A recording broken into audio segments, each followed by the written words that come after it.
My aha moment was about 30 years ago, actually more than 30 years ago. So I've been in sustainability quite active for a couple of years now. My name is Martin Vierfer, I'm founder and CEO of Positive Impacts, and I'm going to talk to you about the topic that we just discussed about, the question on the double dividend. So is there a double dividend? Is it a fairy tale? And I can tell you, well, it depends. Because we have assessed this question in a very extensive study, and we found out that yes, there can be a double dividend, but there can also be a double loss. And let me see, unfortunately it's the PDF, not the PowerPoint, but I'll try to make it possible for you to understand. So about positive impacts, our vision is a market economy that aims at increasing societal value. And our USP basically is that we have very innovative, non-binary approaches to help all investors and companies to integrate sustainability into their strategy in a non-one-size-fits-all approach. It's science-based. We have tested our frameworks on the largest 100 real economy companies in Germany, and we have quite deep knowledge in the topic of really integrating sustainability into strategy. Since 2021, we have informed over 2,300 organizations and investors with our frameworks, paper series, and PI strategy benchmarks. Here you can see the three publications that we came out with. The first one is about strategy and financial benefits of integrating sustainability into strategy. The second one is about materiality, and the third one is about creating societal value. You can see here wide press coverage. Actually, this week, the background on sustainable finance of the Tagesspiegel mentions our societal value framework next to the one of the BBA and of Harvard. So we are one of the three quoted frameworks here. And why is our study different? On the left, you see that there's about 3,500 studies globally that assess the links of ESG with financial performance. And they all do that in one way by creating one score. All the ESG ratings do it the same. Yeah? And this score is always a mixture of assessing the management approach and performance. Yeah? And what we said is it doesn't make sense to do it this way. We said it makes more sense to assess strategy, management quality, and performance differently in separate terms. I will explain to you later why. And to our knowledge, it's the first study that did it this way. And this was very surprising to us, to be honest. 3,500 studies, and we are the first one to think about slicing the cake in a different way. So we have seen a lot of regulations. We already heard about it from Lara. And those requirements basically turn sustainability into a compliance topic, leading to the management with direct and indirect requirements on what they should do. Always like to say, the commission says, we want you to report on a hiking trip without asking them, do you want to hike? Yeah? And we have talked to 30 of the 100 companies, and Otom quote of one of them is, you're right, the metaphor of a weekend trip actually suits us well. We are on a weekend trip. The rest of the year, we're not hiking. Yeah? So, and we also see that performance is defined in a binary way, leading to green solar panels that are built with brown materials. Now, this on one side leads to very silo-based management approaches that are greatly detached from the core business. So every hot topic gets a new management approach. We'll create a climate strategy, we'll do circular strategy, let's do a human rights strategy. And typically this is then considered by the management as a compliance exercise. But yeah, Mrs. X and Mr. Y takes care of this topic. It's taken care of. It's not mine, it's taken care of. And partially reporting on the weekend trip, while the rest of the year the organization is not walking actually, or hiking, you could say. Now, on the left, you see that also the reporting seems to not really have a great impact because the number of sustainability reports grew significantly, and so did the carbon emissions. Yeah? So is reporting really helpful? Yeah? And we agree to Greta saying that the biggest danger is actually inaction and only PR. Yeah? And it doesn't help. Yeah? And in our view, ESG compliance basically has failed to deliver on sustainability. And why is that so? Because compliance basically means everybody should do the same, and we think it doesn't make sense. Why should everybody do the same? I'm a bit unfortunate that this is not the PowerPoint, because this, I like the slide more animated, but you probably know those two companies.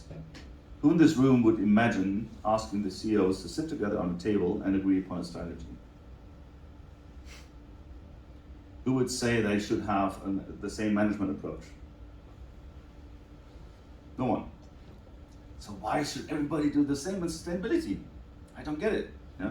You can compare both companies, wonderful, with their financial performance.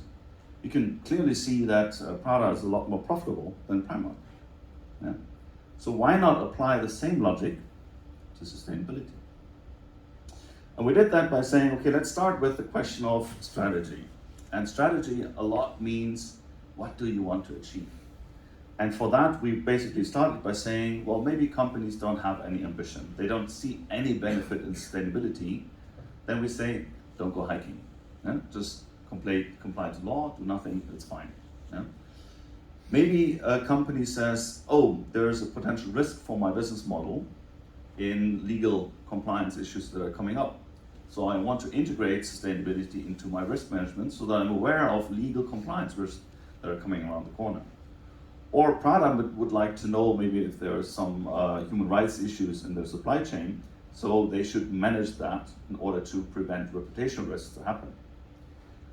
The third level is what we call pragmatic, is where you actually look into productivity gains. So you say, hey, we can maybe save some costs, energy costs, waste costs, you name it, or increase productivity of workforce.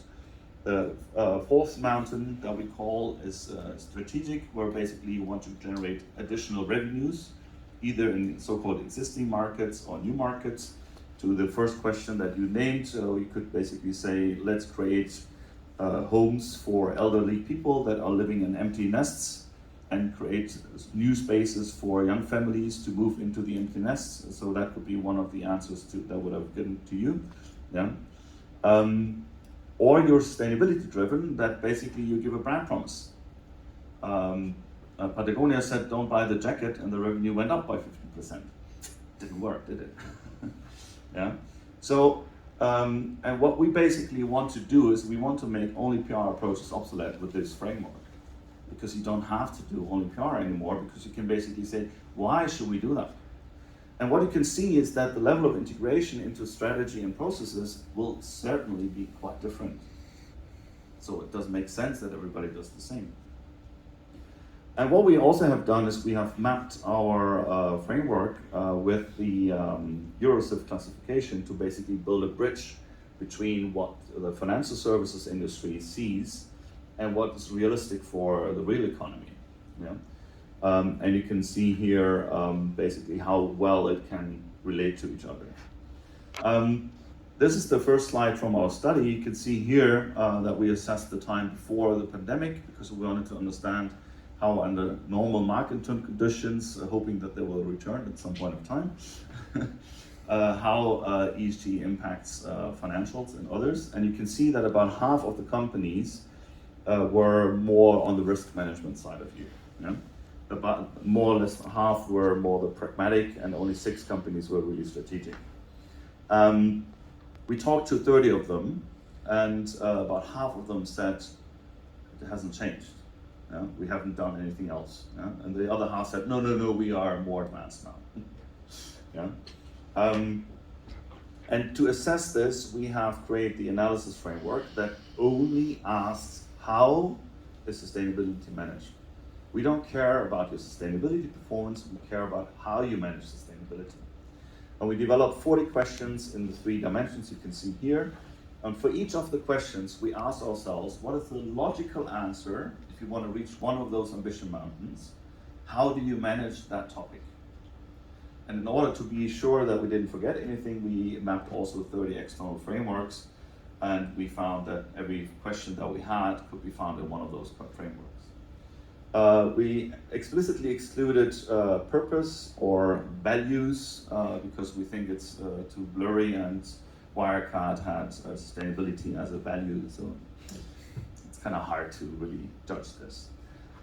So basically with this approach, we can identify only PR approaches, and we say actions speak louder than words.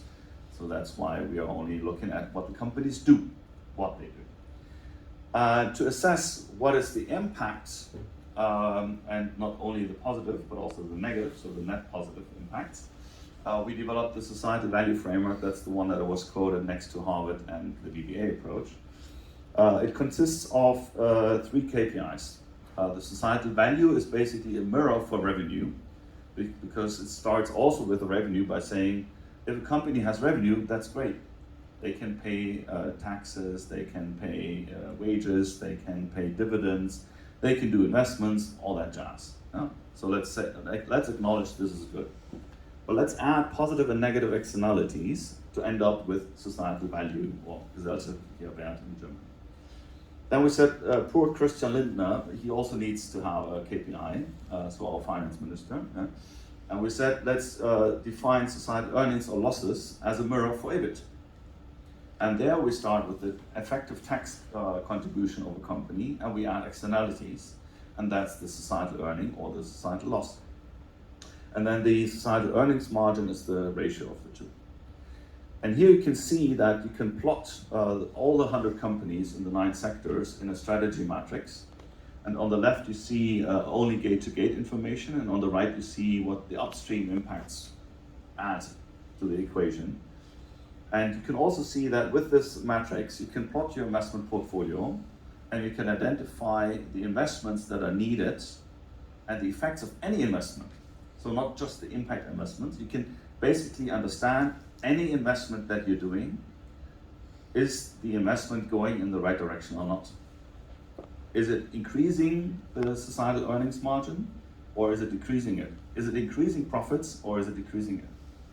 So this way we basically able to transform the entire portfolio.